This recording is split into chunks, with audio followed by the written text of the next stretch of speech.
नमस्कार बच्चों, गायत्री विद्या मंदिर के यूट्यूब चैनल में आप सबका स्वागत है।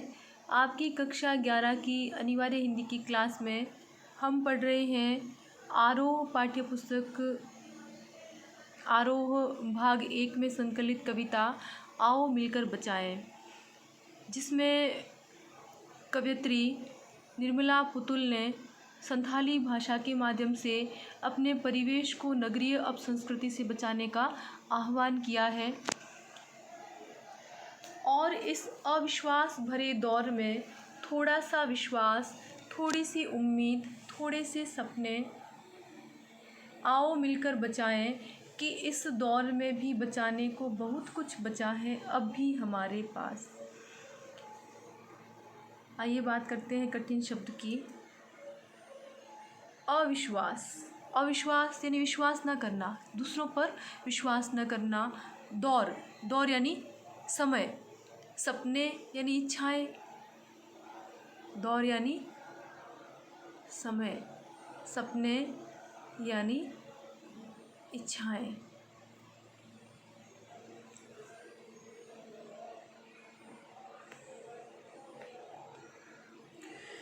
तो कवित्री क्या कहती है? कवित्री कहती है कि आज चारों ओर अविश्वास का वातावरण है, अविश्वास का माहौल है, कोई किसी पर विश्वास नहीं करता।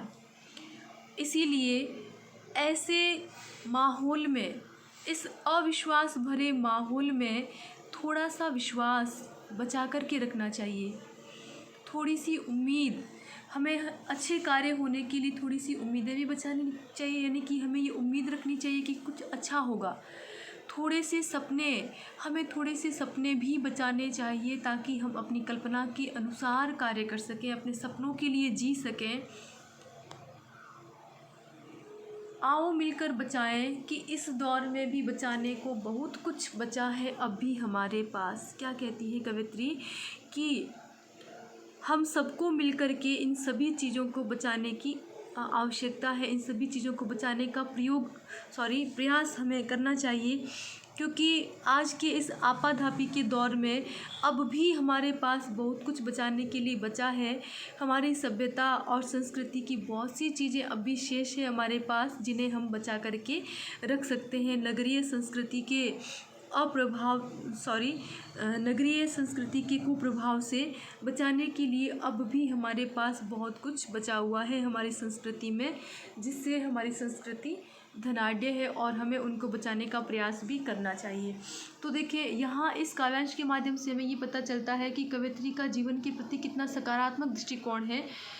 खुला आह्वान किया है कवयित्री ने कि आओ हम सब मिलकर के बचाएं। आइए बात करते हैं अब हम यहाँ अर्थग्रहण संबंधी प्रश्नों की। तो कवयित्री ने आज के युग को कैसा बताया है? कवयित्री ने आज के युग को कैसा बताया है? तो देखें, कवयित्री ने आज के युग को अविश्वास से युक्त बताया है। आज कोई भी एक दूसरे पर भरोसा नहीं करता। कवयित्री क्या क्या बचाना चाहती है? थोड़ा सा विश्वास, उम्मीद, सपने, ये बचाना चाहती है। फिर देखें अगले प्रश्न की हम बात करें। कवयित्री ने ऐसा क्यों कहा कि बहुत कुछ बचा है अब भी हमारे पास? तो कवयित्री कहती है कि हमारे देश की संस्कृति और सभ्यता के सभी तत्वों का पूर्णतः विनाश नहीं हुआ है। अब भी हमारे पास अनेक तत्व मौजूद हैं जो हमारी पहचान के परिचायक है। अब देखो अगला प्रश्न, कवयित्री का स्वर आशावादी है या निराशावादी? तो देखें, बिल्कुल हमने कविता पढ़ी है और हमको बिल्कुल पता चलता है इस विषय में कि कवयित्री का स्वर जो है वो क्या है, आशावादी है। वह जानती है कि आज घोर अविश्वास का युग है, फिर भी वह आस्था और सपनों को जीवित रखने के लिए आशा रखे हुए है। फिर देखें हम आगे बात करते हैं पाठ्यपुस्तक के कविता के जो प्रश्न हैं। माटी का रंग प्रयोग करते हुए किस बात की ओर संकेत किया है? तो कवयित्री ने माटी का रंग शब्द का प्रयोग करके ये बताना चाहा है कि संथाल क्षेत्र के लोगों को अपनी मूल पहचान को नहीं भूलना चाहिए। वह इस क्षेत्र की सांस्कृतिक विशेषताएं बचाए रखना चाहता है।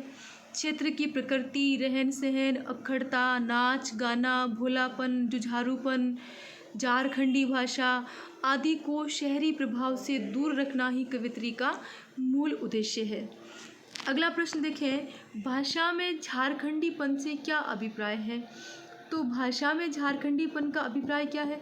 झारखंड की भाषा की स्वाभाविक बोली, उनका विशिष्ट उच्चारण। कवित्री चाहती है कि संथाली लोग अपनी भाषा की स्वाभाविक विशेषताओं को नष्ट ना करें। फिर देखें, दिल के भोलेपन के साथ साथ अक्खड़पन और जुझारूपन को भी बचाने की आवश्यकता पर क्यों बल दिया गया है? तो दिल का भोलापन अर्थात मन का साफ होना, इस पर कविता में इसलिए बल दिया गया है कि अच्छा मनुष्य और वह आदिवासी जिस पर शहरी कलुषता का साया नहीं पड़ा, वह भूला तो होता ही है, बिल्कुल साथ ही साथ उसे शहरी कही जाने वाली सभ्यता का ज्ञान नहीं, तो वह अपने साफ मन से जो कहता है वह अक्खड़ दृष्टिकोण से कहता है, यानी कि अपने मूल स्वभाव से कहता है। शक्तिशाली संथालों का मौलिक गुण है जूझना, संघर्ष करना और उसे बनाए रखना भी जरूरी है, ऐसा कवित्री कहती है। फिर देखिए अगला प्रश्न, प्रस्तुत कविता आदिवासी समाज की किन बुराइयों की ओर संकेत करती है? तो इस कविता में समाज में जड़ता, काम के प्रति अरुचि, बाहरी संस्कृति का अंधानुकरण, शराबखोरी, अकर्मण्यता, अशिक्षा, अपनी भाषा से अलगाव, परंपराओं को पूर्णतः गलत समझना आदि बुराइयां जो इस समाज में आ गई है, आदिवासी समाज स्वाभाविक जीवन को भूलता जा रहा है। इन बुराइयों की ओर कवित्री ने अपनी कविता आओ मिलकर बचावे के माध्यम से संकेत किया है। फिर देखें, इस दौर में भी बचाने को बहुत कुछ बचा है से क्या आशय है?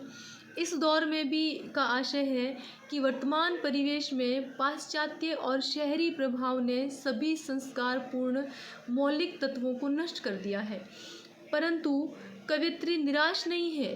वह कहती है कि हमारी समृद्ध परंपरा में आज भी बहुत कुछ शेष है, आओ हम उसे मिलकर बचा लें। तो यही समय की मांग है, लोगों का विश्वास, उनकी टूटती उम्मीदों को जीवित करना, सपनों को पूरा करना आदि को सामूहिक प्रयासों से बचाया जा सकता है। फिर देखें अगला प्रश्न जो है, निम्नलिखित पंक्तियों के काव्य सौंदर्य को उद्घाटित कीजिए। बिल्कुल काव्य सौंदर्य लगभग किया है हमने। ठंडी होती दिनचर्या में जीवन की गर्माहट, थोड़ा सा विश्वास, थोड़ी सी उम्मीद, थोड़े से सपने, आओ मिलकर बचाएं। तो पहले की बात करते हैं, ठंडी होती दिनचर्या में जीवन की गर्माहट। तो इस पंक्ति में कवित्री ने आदिवासी क्षेत्रों से विस्थापन की पीड़ा को व्यक्त किया है। विस्थापन से वहाँ के लोगों की दिनचर्या ठंडी पड़ गई है। हम अपने प्रयासों से उनके जीवन में उत्साह जगा सकते हैं। ये काव्य पंक्ति बिल्कुल लाक्षणिक है और इसका अर्थ होता है उत्साहहीन जीवन।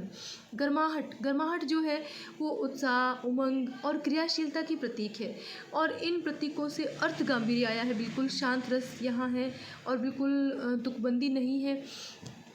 आइए बात करते हैं हम दूसरे की, थोड़ा सा विश्वास, थोड़ी सी उम्मीद, थोड़े से सपने, आओ मिलकर बचाएं। तो देखें, इस अंश में कवित्री अपने प्रयासों से लोगों की उम्मीदें, विश्वास, सपनों को जीवित रखना चाहती है। समाज में बढ़ते अविश्वास के कारण व्यक्ति का विकास रुक सा गया है। वह सभी लोगों से मिलकर प्रयास करने का आह्वान करती है। उसका स्वर आशावादी है।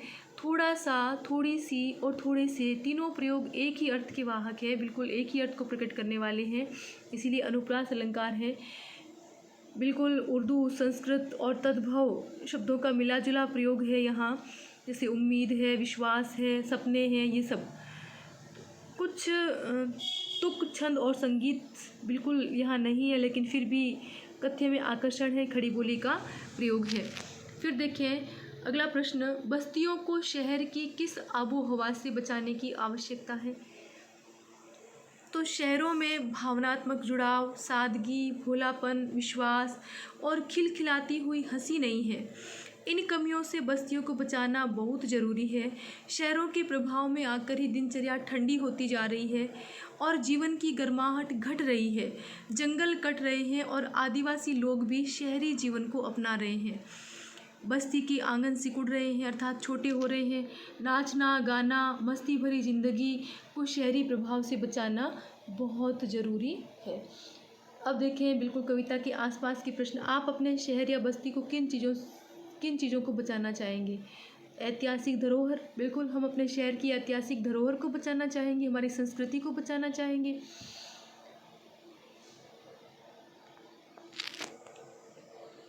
फिर देखें एक प्रश्न, जैसे प्रश्न पूछ लिया जाए आपसे कि आओ मिलकर बचाएं कविता का प्रतिपाद्य लिखिए, मूल भाव लिखिए, निहितार्थ लिखिए। इस प्रकार से यदि प्रश्न पूछ लिया जाए तो बिल्कुल आप क्या लिखेंगे? तो इस कविता में दोनों पक्षों का यथार्थ चित्रण हुआ है।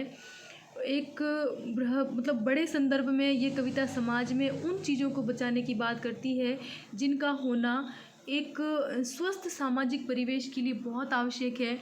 जैसे प्रकृति की विनाश और विस्थापन के कारण आज आदिवासी समाज संकट में है, जो कविता का मूल स्वरूप है या मूल स्वर है। कवियत्री को लगता है कि हम अपनी पारंपरिक भाषा, भावुकता, भोलापन, ग्रामीण संस्कृति, इन सबको भूलते जा रहे हैं। प्राकृतिक नदियाँ, पहाड़, मैदान, मिट्टी, फसल, हवाएं, ये सब आधुनिकता का शिकार हो रहे हैं, शहरी अपसंस्कृति का शिकार हो रहे हैं। आज के परिवेश में विकार बढ़ रहे हैं, दुर्गुण बढ़ रहे हैं, जिन्हें हमें मिटाना है। हमें प्राचीन संस्कारों और प्राकृतिक उपादानों को बचाना है। वह कहती है कि निराश होने की बात नहीं, क्योंकि अभी भी बचाने के लिए हमारे पास बहुत कुछ बचा है। ऐसा कवित्री कह करके एक आशा की किरण जगाती है हम सब पाठकों के हृदय में।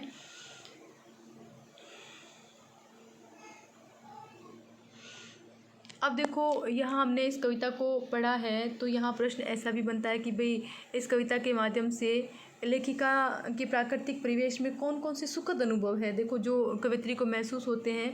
तो जिनको बचाने की बात वो करती है, तो जंगल की ताज़ा हवा, नदियों की निर्मलता, पहाड़ों की शांति, गीतों की मधुर धुनें, मिट्टी का सौंधापन, फसलों की लहलहाहट, ये सब वस्तुएं। फिर देखिए एक प्रश्न और, अंतिम प्रश्न बिल्कुल बात करूँगी मैं। बस्ती को बचाएं डूबने से, इसका क्या आशय है? बस्ती के डूबने का अर्थ है पारंपरिक रीति रिवाजों का लुप्त हो जाना, मौलिकता खोकर विस्थापन की ओर बढ़ना। ये चिंता का विषय है। आदिवासियों की मूल संस्कृति का लुप्त होना बस्ती के डूबने के समान बताया है कवित्री निर्मला पुतुल ने। तो इसी के साथ हमारी ये कविता और इसके प्रश्न समाप्त होते हैं, और इन्हीं के साथ आज का वीडियो भी हमारा समाप्त होता है। आपकी पाठ्य पुस्तक आरोह भाग 1 भी समाप्त होती है, आज पूर्ण होती है। आप इन सब के जो वीडियो के जो प्रश्न बने हैं वो सारे प्रश्न आप अपनी कॉपी में बहुत सुंदर लिखावट से कर लेंगे। धन्यवाद।